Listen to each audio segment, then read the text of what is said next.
325장 예수가 함께 계시니.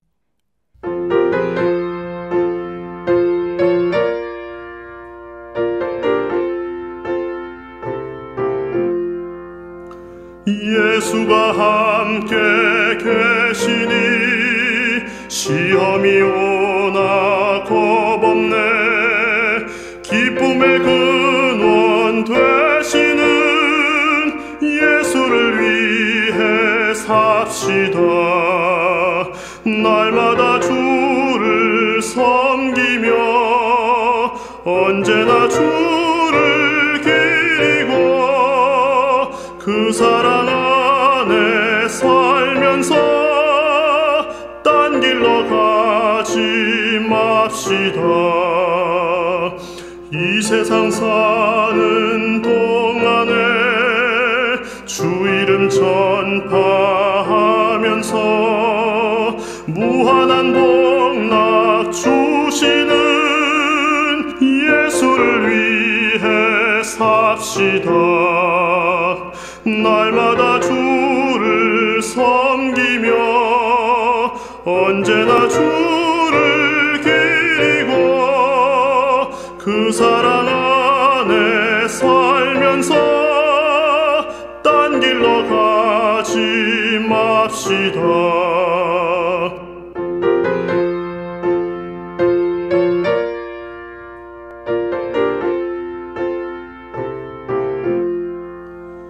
이 세상 친구 없어도 예수는 나의 친구니 불의한 일을 버리고 예수를 위해 삽시다. 날마다 주를 섬기며 언제나 주를 기리고 그 사랑 안에 살면서 딴 길로 가지 맙시다. 주께서 심판하실 때 잘했다 칭찬하리니 이러한 상급 받도록 예수를 위해 삽시다. 날마다 주를 섬기며 언제나 주를 기리고 그 사랑 안에 살면서 딴 길로 가지 맙시다.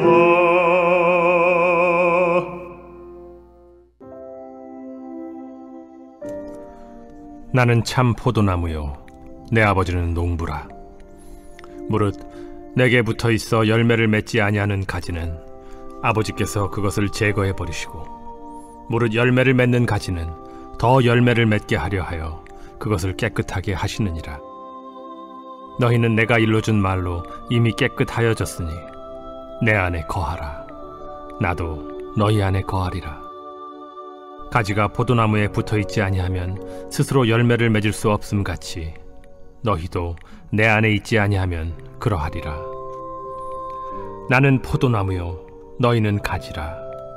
그가 내 안에 내가 그 안에 거하면 사람이 열매를 많이 맺나니 나를 떠나서는 너희가 아무것도 할 수 없음이라. 사람이 내 안에 거하지 아니하면 가지처럼 밖에 버려져 마르나니 사람들이 그것을 모아다가 불에 던져 사르느니라. 너희가 내 안에 거하고 내 말이 너희 안에 거하면 무엇이든지 원하는 대로 구하라. 그리하면 이루리라. 너희가 열매를 많이 맺으면 내 아버지께서 영광을 받으실 것이요 너희는 내 제자가 되리라. 아버지께서 나를 사랑하신 것 같이 나도 너희를 사랑하였으니 나의 사랑 안에 거하라. 내가 아버지의 계명을 지켜 그의 사랑 안에 거하는 것 같이 너희도 내 계명을 지키면 내 사랑 안에 거하리라. 내가 이것을 너희에게 이름은 내 기쁨이 너희 안에 있어 너희 기쁨을 충만하게 하려 함이라. 내 계명은 곧 내가 너희를 사랑한 것 같이 너희도 서로 사랑하라 하는 이것이니라. 사람이 친구를 위하여 자기 목숨을 버리면 이보다 더 큰 사랑이 없나니 너희는 내가 명하는 대로 행하면 곧 나의 친구라. 이제부터는 너희를 종이라 하지 아니하리니 종은 주인이 하는 것을 알지 못함이라. 너희를 친구라 하였노니 내가 내 아버지께 들은 것을 다 너희에게 알게 하였음이라. 너희가 나를 택한 것이 아니요 내가 너희를 택하여 세웠나니 이는 너희로 가서 열매를 맺게 하고 또 너희 열매가 항상 있게 하여 내 이름으로 아버지께 무엇을 구하든지 다 받게 하려 함이라. 내가 이것을 너희에게 명함은 너희로 서로 사랑하게 하려 함이라. 세상이 너희를 미워하면 너희보다 먼저 나를 미워한 줄을 알라. 너희가 세상에 속하였으면 세상이 자기의 것을 사랑할 것이나 너희는 세상에 속한 자가 아니요 도리어 내가 너희를 세상에서 택하였기 때문에 세상이 너희를 미워하느니라. 내가 너희에게 종이 주인보다 더 크지 못하다 한 말을 기억하라. 사람들이 나를 박해하였은즉 너희도 박해할 것이요 내 말을 지켰은즉 너희 말도 지킬 것이라. 그러나 사람들이 내 이름으로 말미암아 이 모든 일을 너희에게 하리니 이는 나를 보내신 이를 알지 못함이라. 내가 와서 그들에게 말하지 아니하였더라면 죄가 없었으려니와 지금은 그 죄를 핑계할 수 없느니라. 나를 미워하는 자는 또 내 아버지를 미워하느니라. 내가 아무도 못한 일을 그들 중에서 하지 아니하였더라면 그들에게 죄가 없었으려니와 지금은 그들이 나와 내 아버지를 보았고 또 미워하였도다. 그러나 이는 그들의 율법에 기록된 바 그들이 이유 없이 나를 미워하였다 한 말을 응하게 하려 함이라. 내가 아버지께로부터 너희에게 보낼 보혜사 곧 아버지께로부터 나오시는 진리의 성령이 오실 때 그가 나를 증언하실 것이요 너희도 처음부터 나와 함께 있었으므로 증언하느니라.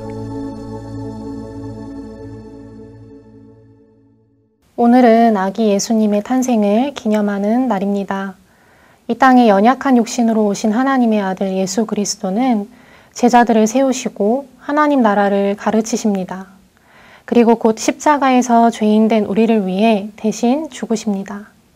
부활하시고 승천하시어 하나님 우편으로 가십니다. 하지만 예수님은 제자들 곁을 떠나신 것이 아닙니다. 성경에 약속된 대로 그분의 영이신 보혜사 성령님을 보내주셨습니다. 성령님은 성령 충만함을 입은 참 제자 공동체, 즉 교회를 세워가는 사역을 하시며 아버지와 그 아들의 뜻을 이어가십니다. 이처럼 기독교는 제자로 살아가게 하는 사역을 핵심으로 하고 있습니다. 성령 안에서 제자가 제자를 낳는 선교의 역사가 지금까지 충실히 흘러온 덕분에 저희도 지금 복음을 알고 믿고 누리고 있는 것입니다. 그렇게 이 땅에도 수많은 교회가 생겼습니다. 그리고 흔히 교회를 다니며 활동하는 이상 대부분이 예수 그리스도를 따르는 제자라고 스스로를 여기기 마련입니다. 교회를 다니는 모두가 정말 주님을 따르는 제자가 맞을까요? 만약 그렇지 않다면 어떻게 살아가야 명확히 주님의 제자라고 할 수 있을까요? 오늘 본문에서 예수님은 참 제자가 어떤 사람인지 분명히 말씀해 주십니다. 참 제자의 모습은 1에서 17절과 18에서 27절로 나누어 살펴볼 수 있습니다. 우선 1에서 17절을 보기 원합니다. 예수님은 먼저 아들이신 자신은 참 포도나무이고 하나님 아버지는 농부라고 비유하십니다. 그런데 그 참 포도나무이신 예수님께 붙어 있지만 열매를 맺지 아니하는 가지도 있다고 2절에서 말씀하십니다. 어떻게 예수님 안에 있는데 열매를 맺지 않는 것이 가능할까요? 이는 예수님에 대한 참된 믿음이 없는 형식적인 믿음의 소유자가 있다는 것을 암시합니다. 겉으로는 믿음이 있어 보여도 사실은 내면에 변화도 없고 그래서 삶의 열매도 없는 사람을 가리키는 것입니다. 이런 사람은 열매만 없는 것이 아니라 결국 농부인 아버지께 제거될 것이라고 말씀합니다. 즉 하나님께로부터 끔찍한 심판을 받게 된다는 것입니다. 그러나 열매를 맺는 가지는 아버지께서 깨끗하게 하여 열매를 더 맺을 수 있도록 하신다고 말씀하십니다. 여기서 깨끗하게 하다라는 표현은 원어로 열매를 맺는 가지에 영양분이 더욱 공급되도록 잔가지를 잘라내는 가지치기를 일컫습니다. 가지치기란 먼저는 성화를 이루어 가기 위해 하나님으로부터 받는 혹독한 제자 훈련에 해당된다고 할 수 있습니다. 이는 당장에는 손해나 낭비처럼 보이지만 실현과 상실과 징계를 통해 더 내실 있고 속이 꽉 찬 열매로 거듭나게 할 것입니다. 따라서 가지치기를 통해서 윤리적으로 조금 더 성숙한 삶을 살 수 있습니다. 그리고 가지치기는 다른 한편으로 이미 깨끗하게 된 자라 할지라도 십자가의 은혜로 매일 정결하게 되어야 한다는 의미도 가지고 있습니다. 이는 믿음으로 말씀에 순종하여 하나님께 지속적인 훈련을 받아야 하는 것입니다. 이렇게 아버지께서 깨끗하게 하여 열매 맺는 가지가 되는 것이죠. 우리는 누구나 열매 맺는 가지가 되고 싶어 합니다. 예수님을 믿는 자든 믿지 않는 자든 모두가 그렇습니다. 저마다 삶에서 어떠한 실질적인 열매를 맺기 위해 열심히 살아갑니다. 하지만 그렇게 자신의 열심을 내어 이룬 것들이 진짜 열매라고 할 수 있을까요? 본문은 예수님을 떠나서는 그 누구도 아무런 열매를 맺지 못한다고 말씀합니다. 가지인 우리는 포도나무인 예수님께 참 믿음으로 붙어 있어야만 참 열매를 맺을 수 있는 것입니다.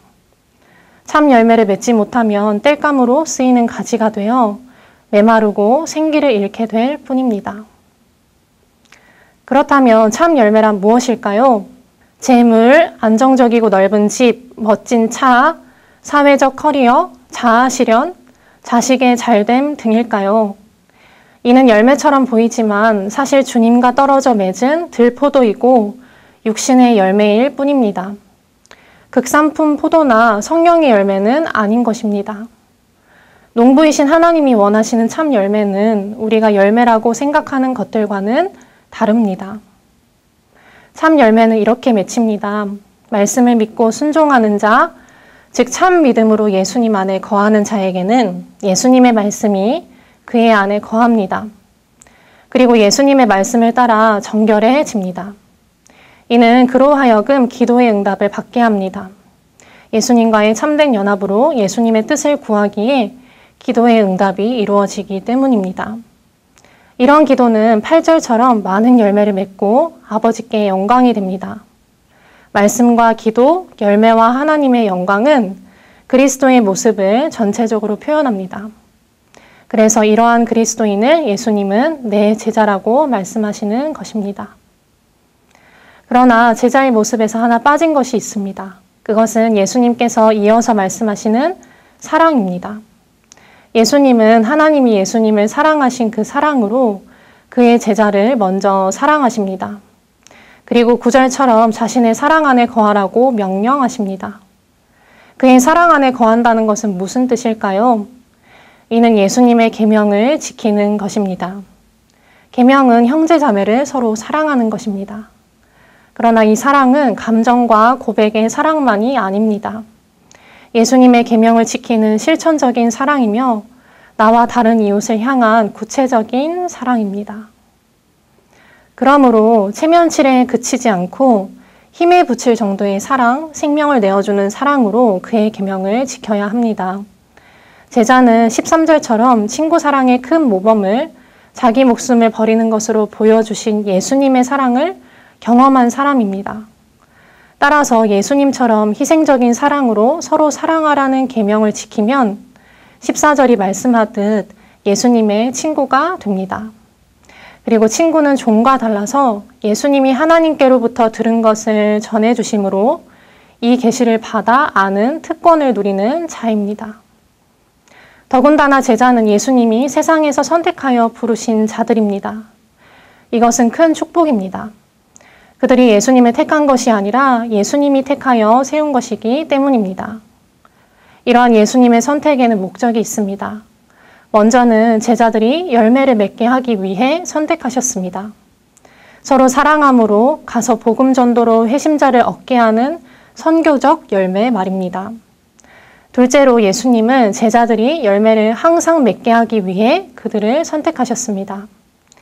이는 서로 사랑함에 기초한 선교의 열매가 지속적으로 나타나는 것을 의미합니다. 셋째로 예수님은 제자들이 아버지의 이름으로 기도할 때 항상 응답받게 하기 위해 선택하셨습니다. 이는 서로 사랑함을 통한 선교의 열매는 사람의 힘이 아닌 기도를 통해서 이루어진다는 뜻입니다. 따라서 주님이 부르신 목적대로 그분이 뜻하신 열매를 맺는 것은 역으로 주 안에 거함의 표지며 산신앙을 소유한 제자의 증거가 되는 것임을 알게 됩니다. 우리들은 예수님이 기뻐하실 만한 열매를 맺고 있는 주님의 제자입니까? 이는 신앙의 여정 가운데 반드시 돌아보며 점검해야 하는 질문일 것입니다. 이어 예수님은 18에서 27절에서도 제자됨의 또 다른 모습에 대해 교훈하십니다.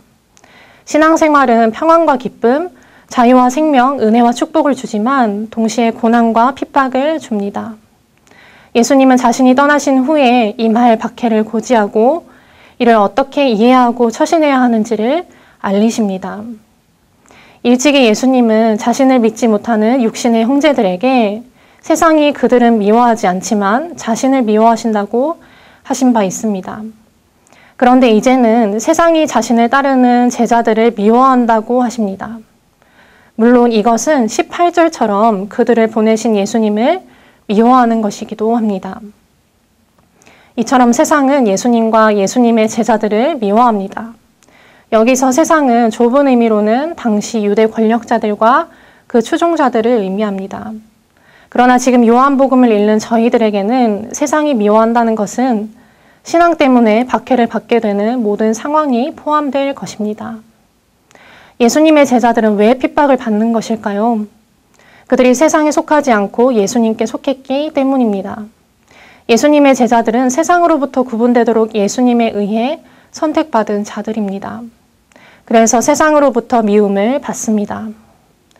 따라서 제자의 정체성은 예수님에 의해 선택받은 자이면서 동시에 세상으로부터 미움을 받는 자로 설명됩니다. 그러나 이것이 전부는 아닙니다. 왜냐하면 제자는 또한 세상으로 보냄받기 때문입니다. 제자는 자기를 핍박하는 자가 포함된 세상으로 파송받아 거기서 세상을 사랑하시는 하나님의 복음을 전해야 합니다. 그러나 반대로 20절이 말씀하듯 사람들이 예수님의 말씀을 지킨다면 예수님의 제자들의 말도 지킬 것입니다. 예수님을 믿는다고 하면서 그의 제자들이 전해준 교훈의 말씀을 지키지 않는다는 것은 있을 수 없습니다. 예수님의 제자들은 예수님께 보고 배운 것을 전해주었는데 이것이 곧 신약 성경입니다. 따라서 예수님을 믿고 그에게 순종하는 것은 곧 그의 제자들이 전해준 성경 말씀을 믿고 순종하는 것입니다. 이처럼 예수님의 길이 그러했듯이 예수님의 이름으로 사는 제자의 길에는 박해도 영접도 있습니다. 예수님은 계속해서 제자들이 박해의 상황에서도 세상의 두 가지 죄를 기억하기 원하셨던 것 같습니다. 세상의 첫 번째 죄는 21절이 말씀하듯 예수님을 믿지 않고 그를 보내신 하나님을 알지 못한다는 것입니다. 예수님의 이름은 예수님의 존재와 사역을 일컫습니다. 세상은 예수님의 진정한 존재도 그분의 사역도 거부하였기 때문에 하나님을 알지 못합니다. 이러한 이유로 그들은 예수님을 믿는 제자들을 핍박합니다. 그리고 세상의 두 번째 죄는 23, 24절에서 보면 하나님을 미워한다는 것입니다. 하나님이 예수님을 세상에 보내셨기에 예수님을 핍박하면 하나님을 미워한 것과 같기 때문입니다. 따라서 세상은 하나님을 알지 못할 뿐 아니라 하나님을 미워한 죄를 저질렀습니다. 예수님은 하나님께로부터 오심을 세상의 충분한 말씀과 표적으로 보여주셨습니다. 그럼에도 세상은 보지 않고 알고도 믿지 않은 것입니다. 이는 어쩔 수 없는 불신이 아니라 의도적이고 지속적인 반역일 뿐입니다. 이처럼 세상은 예수님의 증언과 사역을 보고도 그를 영접하지 않았기에 그 죄를 핑계할 수 없습니다. 하지만 세상의 이러한 불신앙은 25절이 말씀하듯 한편으로는 예언의 성취이기도 합니다. 예수님의 고난은 메시아 고난의 성취인 것입니다. 그러나 예수님은 세상이 주는 고난과 핍박 속에서도 증언하는 것을 핵심적인 사역으로 여기십니다. 그는 하나님의 말씀을, 자기 자신을, 진리를 증언하십니다. 그리고 요한은 다른 주체들도 예수님을 증언하며 예수님의 존재와 사역의 신빙성을 높인다고 성경 곳곳에서 말합니다. 예수님을 만난 사람들이, 예수님의 사역이, 하나님이, 성경이, 그리고 요한 자기 자신이 예수님을 증언한다고 말입니다. 그런데 예수님을 증언하는 다른 주체가 오늘 본문에서 등장합니다. 바로 성령과 제자들입니다. 26절 말씀을 보면 아버지와 그 아들은 성령님을 보내셔서 예수님을 증언하게 하십니다. 진리의 성령이 하시는 주요한 사역은 진리이신 예수님을 증언하시는 것입니다. 27절에서 보면 제자들도 예수님을 증언하는 주체로 등장합니다. 26절과 연결해서 성령은 제자들을 통해서 증언하시는 것입니다. 이처럼 제자의 또 다른 정체성은 증인이라고 할 수 있습니다. 제자의 우선적인 사명은 이처럼 반대와 시련 속에서도 이 예수님의 말씀의 위대한 가치를 전달하는 것에 있습니다. 성령께서 조명하시는 은혜를 입고 올바른 증인으로 사는 삶은 제자됨의 증거라고 할 수 있습니다. 세상이 미워해도 이 복음을 부끄러워하지 않고 감추지 않고 미루지 않고 자랑할 수 있는 자가 제자라고 오늘 본문은 말씀하고 있는 것입니다. 세상에게서 미움을 받아야 제자입니다.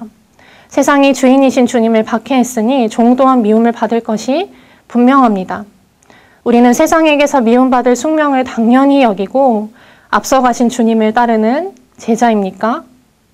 세상의 악에 대해 증언하면 분명 미움을 받겠지만 제자의 삶에는 고난을 무릅쓰겠다는 결단이 요구됨을 기억해야 할 것입니다.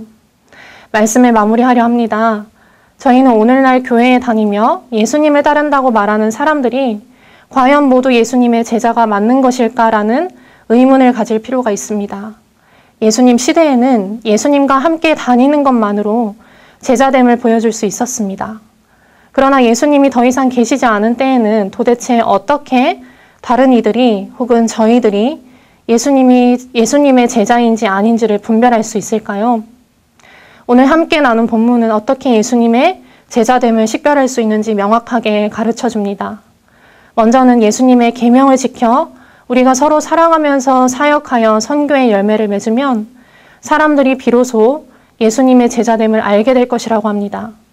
그리고 세상의 미움을 받아도 거리낌 없이 고난과 핍박을 각오하며 성령과 함께 예수님을 증언하는 자가 제자라고 말씀합니다. 저와 여러분은 오늘 주님께서 말씀하시는 제자입니까? 이 질문은 주님 앞에 설 때까지 계속되어야 하는 질문일 것입니다. 교회의 철학에 따라 각 교회마다 세우고자 하는 제자상은 다양할 수 있습니다. 하지만 그 본질은 오늘 말씀이 말하는 제자의 모습이라는 것을 기억해야 할 것입니다. 제자라고 자처하며 제자의 삶을 열심히 살았다고 하는 우리의 삶이 하나님 보실 때는 열매 맺지 못해 땔감으로 쓰이는 가지가 되지 않도록 말입니다. 오늘 하루 참 제자로 살아가기를 결단하시는 저와 여러분에게 성령께서 충만히 임하사 열매를 풍성히 맺고 세상 가운데서 예수님을 당당히 증언할 수 있는 믿음을 주시기를 간절히 소원합니다. 기도하겠습니다. 하나님, 저희를 먼저 사랑하시고 먼저 선택하여 불러주셔서 감사합니다. 저희가 참 포도나무요, 생명의 원천 되신 주님께 꼭 붙어 있어서 그분과 가까이 교제하며 풍성한 열매를 맺도록 해주십시오. 그리고 세상이 주님을 미워하듯 저희를 미워할 때도 담대히 성령 안에서 예수님을 증언할 수 있는 믿음을 주십시오. 그래서 사람들도 하나님도 저희를 제자라고 부를 수 있도록 참 제자가 되는 길로 저희를 인도해 주시기를 원합니다. 참 제자가 되어 영원히 마르지 않는 주님의 가지가 되기를 원하며 예수님 이름으로 기도드립니다. 아멘.